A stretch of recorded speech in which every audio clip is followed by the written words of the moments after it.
let's talk about transportation. Some of you might own your own vehicle or travel on the bus every day to school. How we get around has an enormous impact on climate change. Transportation accounts for around 20 to 25% of Canada's greenhouse gas emissions. Pollution from this sector has increased 19% from 2000 to 2017. Transportation includes cars, trucks, bikes, scooters, and walking, which means you have many options to explore. Transportation's connection to climate change is very clear. You can even see it with your own eyes. We have all seen exhaust coming out of cars while waiting in line at a drive-thru or at a stoplight. When we burn fossil fuels such as gasoline and diesel, CO2 is created and escapes through the exhaust into the atmosphere. As we already learned, these greenhouse gases, like CO2, trap heat in our atmosphere, causing our climate to change. So what can we do about it? You guessed it. Reducing the amount of time cars are on the road or finding a more efficient vehicle can really help our planet out. Let's do a quick poll. Do a hand-raised survey on how your class gets to school. Options could include busing, biking, walking, carpooling, and driving by yourself.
Great, this could be an awesome first step for a transportation project, just done on a larger scale with more classes. Let's dive into an example of a transportation project at school. You might be interested in how much pollution and money people can save if they take their assigned bus versus a car. Everyone who travels in a car to school when there is an option to take a bus creates extra pollution and wastes money on gas. To investigate this, you could do some surveys similar to the one we just did.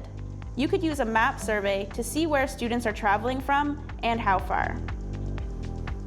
Once you have gathered all the necessary information, you can even look into the motivations as to why students choose a particular mode of transportation. If we're going to tackle climate change, we can't do it without overhauling the transportation system. And where better to start than right here at school?